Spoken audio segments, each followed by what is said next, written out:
Bismillahirrahmanirrahim. Assalamualaikum warahmatullahi wabarakatuh. Apa kabar Mas Bro? Semoga kita semua tetap sehat dan bahagia selalu ya Mas Bro. Mohon maaf sudah beberapa hari ini saya belum upload video karena alhamdulillah saya mempunyai momongan baru Mas Bro. Anak ketiga saya sudah lahir dengan selamat, alhamdulillahirrahmanirrahim. Dan di waktu-waktu ini saya belum bisa upload karena servisan lampunya rata-rata sama penyakitnya Mas Bro dengan lampu-lampu yang dahulu pernah saya servis. Jadi saya tidak upload videonya, tidak saya buat videonya. Dan untuk kali ini saya kedatangan sebuah speaker aktif Mas Bro. Ini adalah speaker aktif mereknya EMC. Ini milik security di tempat kerja saya Mas Bro. Minta tolong untuk diperbaiki. Dengan kendala mati total ya Mas Bro. Tidak mau menyala sama sekali.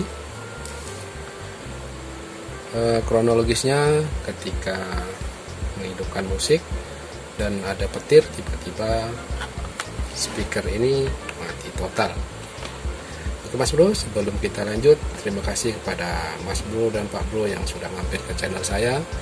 Silahkan like dan subscribe jika channel saya ini bermanfaat, dan tetap jangan lupa ngopi ya Mas Bro. Oke Mas Bro, kita coba dulu pastikan apakah benar speaker ini mati total. Di sini ada saklarnya, disaklarkan dan lampunya tidak menyala ya Mas Bro.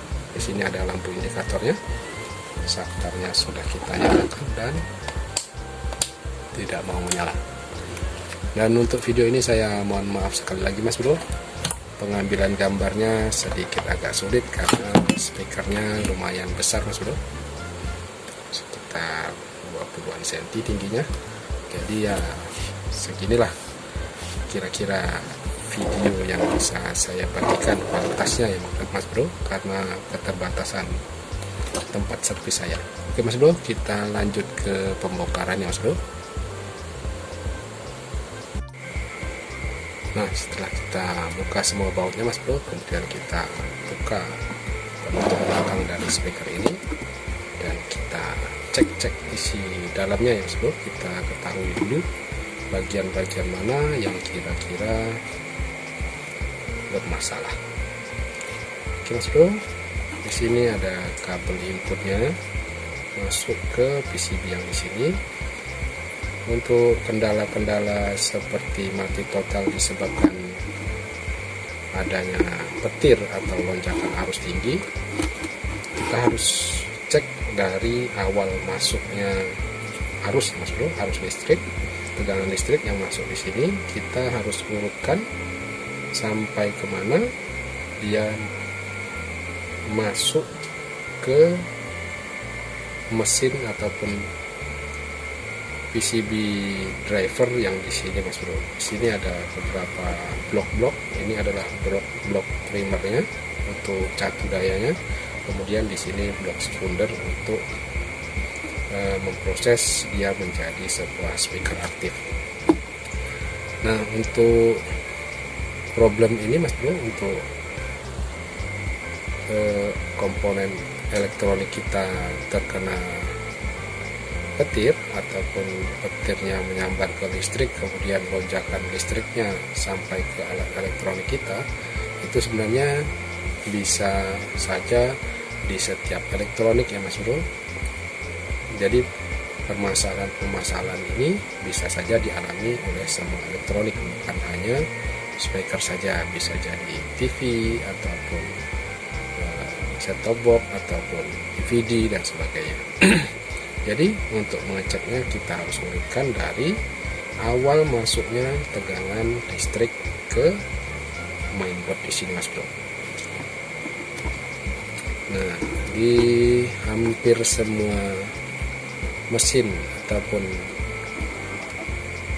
komponen penunjang untuk speaker Mas Bro, dan alat-alat listrik lainnya, alat-alat elektronik lainnya, biasanya dilengkapi dengan sebuah fuse, Mas Bro. Di sini terlihat sebuah fuse. Mungkin saya zoom sedikit. Nah, di sini ada sebuah fuse. Ini jenisnya adalah fuse kaca. Akan kita cek dulu menggunakan avometer digital, Mas Bro. Dan maaf Mas Bro jika tampilannya memang sangat kurang bagus.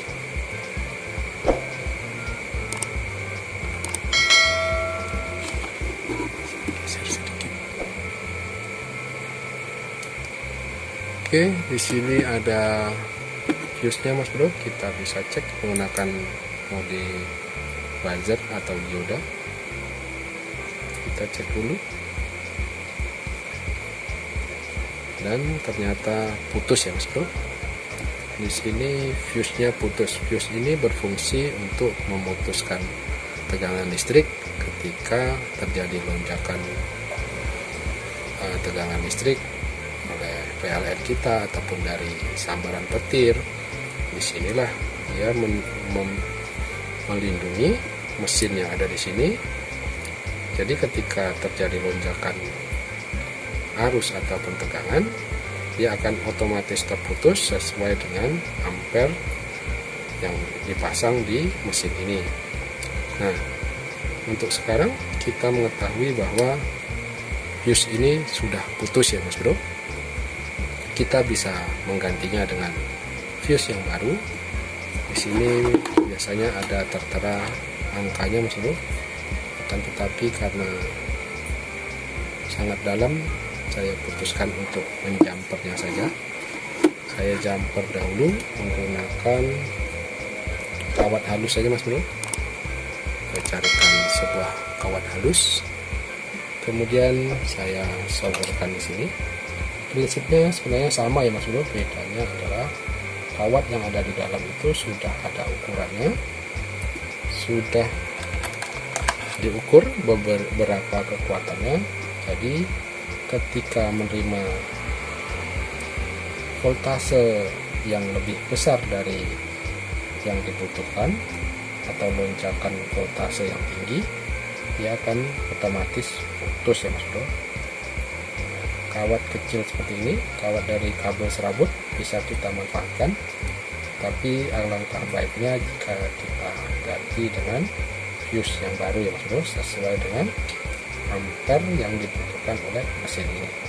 Jadi ketika terjadi lagi lonjakan listrik atau tegangan listrik yang tinggi, dia akan tetap bekerja memutus tegangan di sini, sehingga mainboardnya di sini akan tetap aman. Oke, Mas Bro, kita sudah sambung. Ini seharusnya sudah menyala ya, Mas Bro. Akan tetapi kita harus memastikan dulu, Mas Bro. Nah, di sini kadangkala kita yang masih pemula menganggap bahwa dengan mengganti atau menjumper fuse ini bisa langsung kita colokkan ke listrik langsung, sehingga kita menganggap bahwa permasalahannya ada di sini saja. Padahal setelah fuse ini kita masih punyai daftar beberapa komponen yang harus kita cek. Syukur-syukur kalau ternyata hanya fuse ini, Mas Bro. Karena jika terjadi lonjakan arus atau tegangan dari listrik kita ataupun terkena sambaran petir, bisa saja sebelum fuse ini putus, tegangan yang besar tadi sudah sebagian masuk ke mainboard primer di sini, Mas Bro. Rangkaian primer di sini. Jadi untuk lebih afdolnya atau lebih bagusnya, kita harus mengecek apakah komponen-komponen di sini ada yang rusak ataupun ada yang putus atau ada yang terbakar. Jika ternyata fuse ini putus setelah arus tinggi tadi masuk, maka bisa saja sebagian komponen di sini ada yang terbakar, dan jika kita hanya menjumper di sini, bisa saja komponen yang di sini tidak akan menyala karena sebagian di sini ada komponen yang rusak. Oke Mas Bro, saya akan coba tes dulu apakah kira-kira buat power supply di sini apakah konslet atau tidak. Kita akan coba kita nyalakan, kemudian kita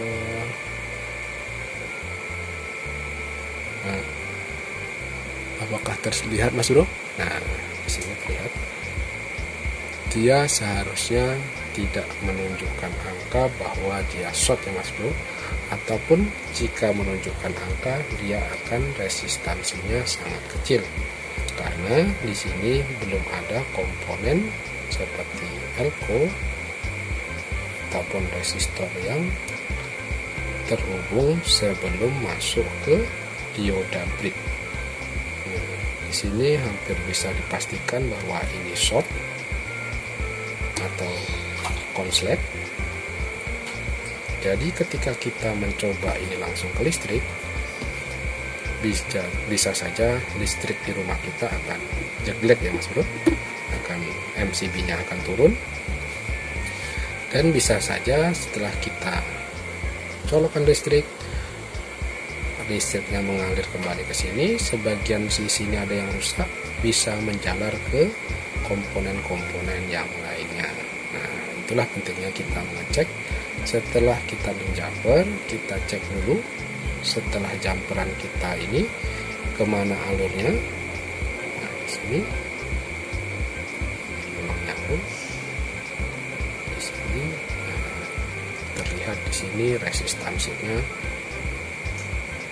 lumayan besar Mas Bro, 51. Berarti di sini ada komponen yang short. Nah, akan kita cek dulu. Untuk komponen yang short, kita akan fokus ke jalur masuknya Mas Bro. Di sini ada dioda bridge. Dioda bridge adalah dioda yang disusun secara menyilang Mas Bro. Apakah kelihatan ya? Enggak saja kelihatan. Pokoknya dia ada 4 buah dioda, yang 2 di sejajar, yang 2-nya lagi kebalikan dari sejajarnya. Dia disusun seperti itu untuk merubah arus dari arus PLN kita, tegangan PLN kita dari arus AC menjadi arus DC, atau tegangan AC menjadi tegangan DC. Disinilah tegangan itu diubah sehingga bisa diolah di mainboard di sini. Nah, bagaimana cara kita mengetesnya? Untuk dioda ini kita tes sekali Mas Bro. Di sini terlihat 520. Untuk gampangnya seperti ini ya Mas Bro, kita abaikan saja nilainya. Ketika kita balik probe-nya, maka dia tidak akan menunjukkan nilai. Berarti diodanya masih bagus. Oke, di sini tidak menunjukkan nilai. Kemudian kita balik, ini menunjukkan nilai. Berarti diodanya masih bagus. Untuk dioda ketiga, kita cek. Nah, di sini menunjukkan nilai yang aneh Mas Bro dibandingkan dioda yang satu dan kedua. Kemudian kita balik dan tetap di nilai yang kita cek pertama ini tadi Mas Bro, 51. Di sini juga 51 seharusnya. Kita cek sebelah sini 51. Ketika kita balik, dia tidak akan menunjukkan nilai. Berarti dioda yang ini short. Kemudian kita lanjut lagi ke dioda yang terakhir. Ini lebih parah lagi Mas Bro. Di sini terdapat short yang sangat besar sampai short total seperti ini. benar-benar non, seperti dihubungkan langsung. Kemudian kita balikkan. Tentu saja ketika dia short, kemanapun terminal yang kita hubungkan akan menunjukkan nilai yang sama. Jadi kita sudah mengetahui bahwa dua komponen ini dalam kondisi short akan kita ganti ya Mas Bro. Nah, kita cek dulu nilainya. Nah, di sini biasanya nilainya sama dengan yang ada di sini Mas Bro. Nah, di lampu LHE ini terdapat dioda bridge juga. Susunannya sama, akan tetapi atau jalurnya sama, akan tetapi susunannya disusun seperti ini supaya muat di PCB-nya ya Mas Bro. Ini adalah mesin lampu LHE 18 watt. Jadi kita akan manfaatkan ini. Ini sama ukurannya Mas Bro. 1N4007 sama. Jadi kita akan copot, kemudian kita ganti di sini ya Mas Bro. Oke Mas Bro, saya akan copot dulu dan kita lanjut penyolderan. Oke Mas Bro, setelah kita copot yang di mesin lampu LHE tadi, kita tes dulu Mas Bro sebelum kita pasang apakah dioda yang kita copot tadi masih bagus atau sudah short. Oke, tidak menunjukkan nilai. Kemudian kita balik. Tidak menunjukkan nilai juga ya Mas Bro. Ini berarti sudah tidak bagus. Kita cek satunya.